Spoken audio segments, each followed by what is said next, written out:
Assalamualaikum, halo kawan-kawan semua. Video kali ini kita akan sedikit mempelajari tentang nyamuk, dan melihat lebih detail dengan zoom mikroskop. Seperti biasa, video ini berisi narasi yang disusun dengan text-to-speech sehingga Anda bisa fokus menonton video sambil mendengarkan penjelasan yang telah dirangkum dari berbagai sumber. Selamat menonton dan semoga video ini bermanfaat untuk Anda. Nih kira-kira begini nih penampakan nyamuk ini dengan kamera makro ya. Nggak jelas. Kita lihat dengan mikroskop digital dulu ya.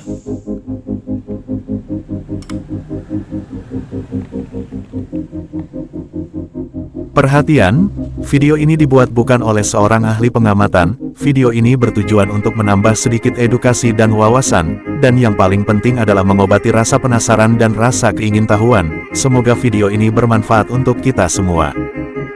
Di video kali ini, kita akan sedikit mempelajari tentang nyamuk. Pak Embendil memulai pengamatan dengan menggunakan mikroskop digital.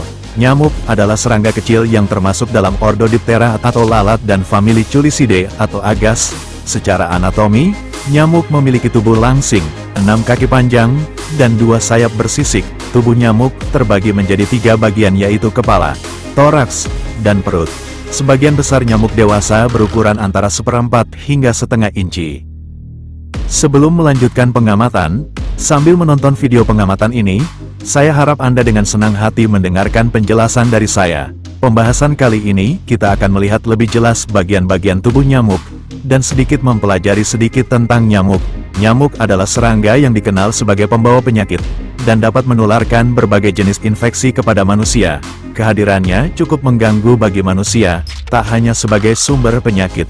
Gigitan dari nyamuk juga mengakibatkan reaksi alergi seperti gatal-gatal ataupun bentol-bentol pada kulit. Selain gigitannya yang bikin alergi pada kulit, terkadang saat tidur kita jadi terganggu karena suara nyamuk yang terdengar berisik di telinga. Bagaikan knalpot racing, suara nyamuk saat di dekat telinga bikin manusia gak bisa nyaman tidurnya. Ditampar hilang suaranya, tahu-tahu datang lagi. Sepertinya nyamuk punya insting dan refleks yang bagus sekali saat akan ada bahaya yang mendekat. Apakah suara berisik itu karena saking cepatnya kepakan sayap nyamuk? Kenapa bisa cepat sekali manuvernya saat terbang? Jangan skip dulu video ini kawan-kawan. Mari kita lanjutkan pengamatan nyamuk ini dengan mikroskop binokuler bersama Pak Embendil. Kita akan melihat lebih detail lagi, dan mempelajari sedikit tentang fungsi bagian tubuh nyamuk. Jangan lupa untuk klik like dan subscribe untuk mendukung channel Dolanan Eksperimen. Share juga video ini ke orang-orang yang Anda sayangi.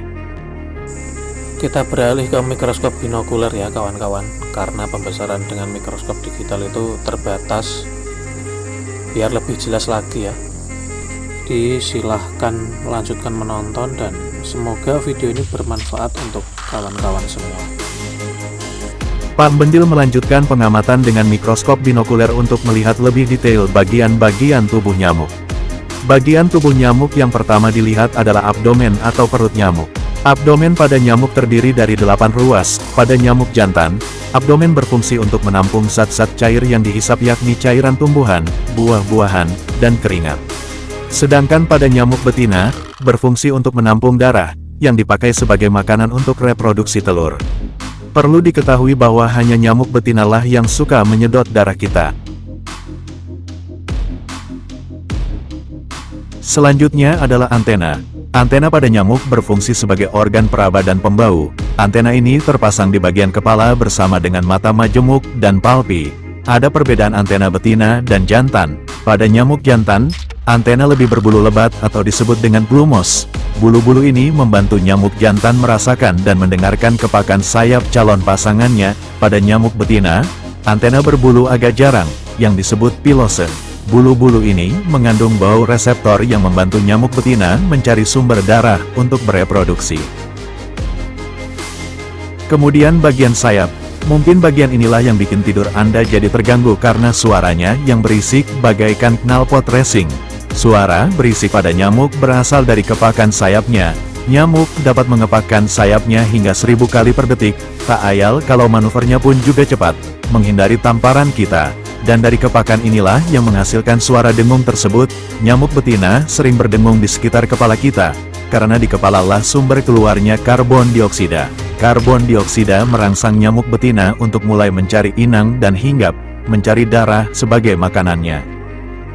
Kemudian bagian mata, selain bisa mengepakkan sayapnya 1000 kali dalam sedetik, nyamuk juga memiliki 2 mata majemuk besar yang mendeteksi gerakan. Mata majemuk ini menyediakan bidang pandangan yang luas, yang sebagian besar bertanggung jawab atas kemampuan nyamuk untuk menghindari tangan atau pemukul lalat dengan cepat. Kemudian ada sisik nyamuk atau disebut dengan fring. Sisik ini terdapat pada hampir semua bagian tubuh nyamuk. Belum diketahui secara pasti fungsi dari sisik-sisik ini, akan tetapi para ahli mengidentifikasi jenis nyamuk dengan melihat warna sisik ini. Selanjutnya adalah proboscis. Mungkin kita mengira kalau nyamuk itu menggigit, padahal sebenarnya nyamuk bukan menggigit, tapi menusuk kulit kita dengan proboscis. Proboscis pada nyamuk jantan berfungsi untuk menghisap zat-zat seperti cairan tumbuh-tumbuhan, buah-buahan, dan bahkan keringat manusia. Sedangkan pada nyamuk betina berfungsi untuk menembus kulit dan mengisap darah. Nyamuk betina memerlukan darah untuk mendapatkan protein dan memproduksi telur. Proboscis nyamuk betina terdiri dari jarum-jarum tipis yang menusuk kulit dan mencari pembuluh darah untuk menyedot darah. Saat mengisap darah, nyamuk betina juga meninggalkan air liur yang mengandung antikoagulan di kulit untuk mencegah darah membeku. Tubuh manusia merespon antikoagulan dengan memproduksi zat histamin, yang menyebabkan pembuluh darah di kulit sekitar gigitan nyamuk membentuk benjolan merah atau bentol. Karena saraf di sekitar benjolan terganggu, bentol yang muncul disertai rasa gatal. Oke kawan-kawan, kita cukupkan pengamatan dan pembahasan singkat tentang nyamuk. Semoga video ini bermanfaat untuk Anda. Seperti biasa saya ingatkan agar tak lupa klik tombol like dan subscribe, untuk mendukung channel Dolanan Eksperimen. Terima kasih sudah menonton. Salam sehat selalu untuk Anda sekeluarga. Amin.